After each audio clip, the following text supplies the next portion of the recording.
2 King chapter 7. Elisha replied, "Hear the word of the Lord. This is what the Lord says. About this time tomorrow, a seah of the finest flour will sell for a shekel, and 2 seahs of barley for a shekel at the gate of Samaria."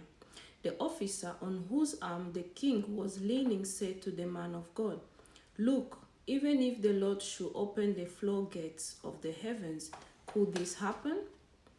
"You will see it with your own eyes," answered Elisha, "but you will not eat any of it." Now, there were 4 men with leprosy at the entrance of the city gate. They said to each other, "Why stay here until we die? If we say we will go into the city, the famine is there, and we will still die. And if we stay here, we will die. So let's go over to the camp of the Arameans and surrender. If they spare us, we live. If they kill us, then we die." At dusk, they got up and went to the camp of the Arameans.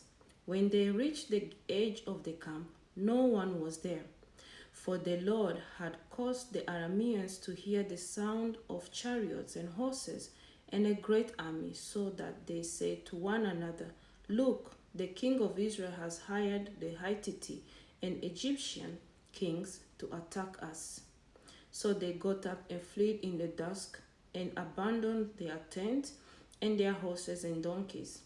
They left the camp as it was and ran for their lives.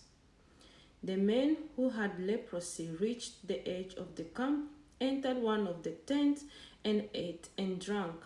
Then they took silver, gold, and clothes, and went off and hid them. They returned and entered another tent and took some things from it and hid them also. Then they said to each other, "What we are doing is not right. This is a day of good news, and we are keeping it to ourselves. If we wait until daylight, punishment will overtake us. Let's go at once and report this to the royal palace."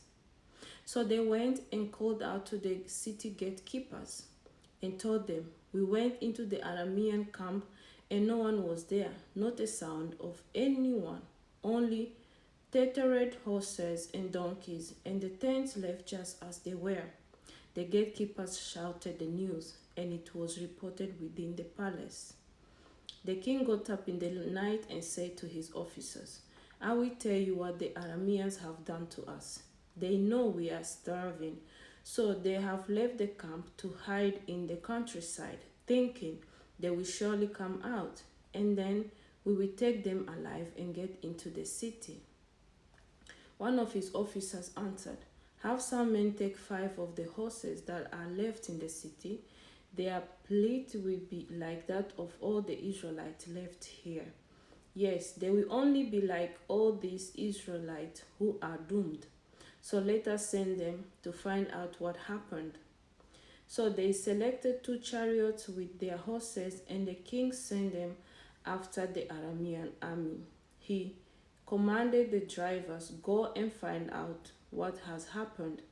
They followed them as far as the Jordan, and they found the whole road strewn with the clothing and equipment the Arameans had thrown away in their headlong flight. So the messengers returned and reported to the king. Then the people went out and plundered the camp of the Arameans. So a seah of the finest flour sold for a shekel, and 2 seahs of barley sold for a shekel, as the Lord had said. Now the king had put the officer on whose arm he leaned in charge of the gate, and the people trampled him in the gateway, and he died, just as the man of God had foretold when the king came down to his house.